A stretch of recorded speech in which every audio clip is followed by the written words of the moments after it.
Hey there, everybody, and welcome back to the Doc Snipes channel. Today, we're talking about 5 common ruminations and how to stop them. One of the most common ruminations is past mistakes or missed opportunities, things that you regret. I shoulda, coulda, woulda. Well, you didn't, and you can't change the past. There are no do-overs in life. You can learn from these mistakes and missed opportunities. But ruminating on them, continuing to beat yourself up for it or have regrets over it, uses a lot of energy that you could be using in order to avoid making that mistake or missing future opportunities. So learn from it and then move forward. Use that energy that you're using to ruminate right now. Use that energy to move toward the things that are important in your life. Social interactions are another thing that a lot of us think about. Overanalyzing conversations or even interactions. Maybe you didn't talk at all, but what you did in a situation. And worrying about how you're perceived by others can also be a source of ruminations for a lot of people. And it can be helpful to remember that just like in television, we all have outtakes.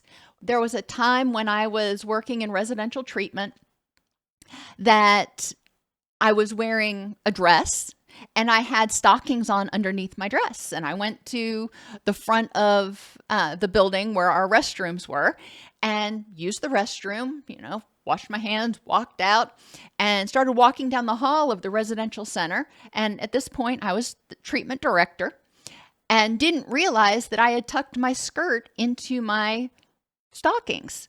And so I was kind of flashing my hiney to everybody and his brother that I walked by. I was mortified. But it happens. That happens. I mean, that particular thing doesn't necessarily happen to everybody, but we all have embarrassing moments in life. And one of the lessons I learned from that was I'm not that important. And I know that sounds harsh to say, but people are so involved in their own world, in their own thoughts, in their own reality, that what I did on Tuesday, they probably won't even remember on Thursday. But even if they do, what's the harm that's going to come from it? I also can encourage you to use the 6-week rule. Think to yourself, 6 weeks from now, or a month from now, is anybody going to remember or care about this? Yes, you may have made a mistake. You may have, done something that you regret. All right, it's unfortunate. However, beside you, how many people are actually going to remember that 6 days or 6 weeks from now? And finally, turn the table. Many times we hold ourselves accountable for being more perfect than we hold other people to. If somebody else made the same mistake, would you hold it against them? Would you think less of them? My guess is the answer is no. Another common rumination is negative self-image, focusing on your flaws, your shortcomings, or your perceived inadequacies. And again, none of us is perfect. We all have flaws. We all have inadequacies. However, some people perceive that they have a lot more inadequacies than they actually do. Okay, so fine. Your reality is your reality. Write down what you think your flaws and shortcomings and inadequacies are. Get it down on paper and determine for each one whether they're worth your energy to try to work on them. If, for example, one of your inadequacies is a lack of patience, think to yourself, is this something that's important for me to work on, important for me to use my energy for? If the answer is yes, okay, then you can make a plan.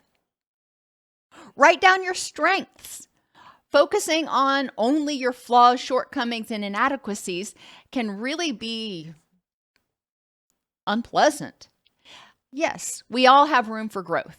However, it's important that we force ourselves to also acknowledge the things about us that are good, the strengths that we have, what we contribute to our relationships and the world. Focus on unconditional positive regard, and that means recognizing that you are lovable, you are worthy because you are you. Your behaviors may not be so lovable sometimes, but you are always lovable.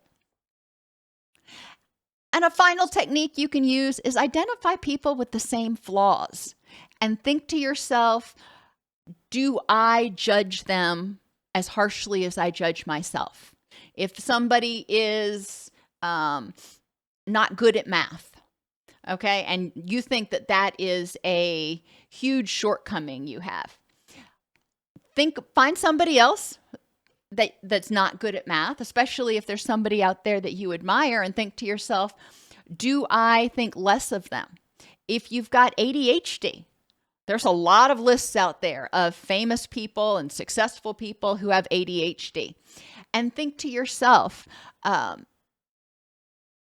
do you judge them the same way you judge yourself for your ADHD behaviors? And future worries and uncertainties. It can be really tempting to catastrophize or constantly imagine worst case scenarios. Again, that's your brain's way of saying, the stuff you've got to do tomorrow, there might be a problem. If you don't feel like you're totally in control, if you're getting ready to do something that may put you in a position for rejection or loss of control, then your brain may kind of go into overdrive saying, okay, let's see how we can get power and make sure that we stay safe tomorrow when we encounter that thing. For me, going into the city is huge. I hate going into the city. It stresses me out. And I would potentially, if I had a meeting in the city, I might be laying there at night thinking about, okay, where am I going to park? What happens if I get there and I can't find somewhere to park? What if I can't find the place? And I can what if myself into the wee hours of the morning, which doesn't do me any good. What can you do about it? Envision a successful resolution. If you're worried about a job interview or a meeting you've got or a conversation you're going to have, okay, well, it could go bad. I can't say that something is always going to go well, but envision a successful resolution. Know that you have the capability to handle the situation. You may not like the way it turns out, but you can envision, okay, I don't get this job. I can handle it by doing this. Write down the fears that are going on with you that are causing these thoughts and assign a probability for these catastrophic outcomes given the facts. What is the probability that this is actually going to happen? And then keep a log of how many times you thought the worst thing was going to happen or you had these catastrophic thoughts and ultimately turned out to be a nothing burger. The outcome ended up being either neutral or good. Keep a log. Again, your brain remembers the unpleasant things, the painful things, the stressful things, and gives them a lot more weight. So they seem a lot more frequent than maybe they really are. Just like plane crashes. Yeah, unfortunately, they do crash. But when you look at the number of planes that crash every year compared to the number of flights that go every year, it's really a very, very small percentage. And finally, traumatic experiences. Many times people who've experienced traumas, remember traumas leave you feeling unsafe and powerless. Well, the brain remembers that and it says, I don't want you to be unsafe and powerless again. So I'm going to kind of keep replaying this. Sometimes people will replay this to regain a sense of control or find someone to blame. They're like, okay, how did this happen? Help me understand. Help me make sense of what happened. They may also replay the event to remind themselves to stay safe. They remember whatever it was that happened that led them to be vulnerable, and they want to make sure that they don't do it again. Ultimately, to stop these kinds of ruminations is going to take processing the trauma. It's going to take getting to a place where you feel safe and empowered in the present. So you're going to have to work to develop that sense of safety. You can start out by acknowledging the facts in the current context, whether you're safe and empowered in the current context. But again, you still have to deal with that trauma and that underlying sense of vulnerability that you still have as a result of that trauma. And then address the guilt and blame issues. The family of if-onlys. If only I would have done this or that, or if only you would have done this or that, then bad things wouldn't have happened. Well, maybe that's true. Maybe it's not. We don't know how things would have played out if anything would have changed. However, the if-onlys keep you stuck in the past. They keep bringing you back into the past and saying, okay, let's replay it and play the scene this way this time. Is that a good use of your energy? Is that going to help you move toward your rich and meaningful life? And does it, to any measurable degree, actually help you stay safer in the present? Ruminations often indicate that you feel powerless or unsafe in some way. Addressing the underlying fears can help you ruminate less.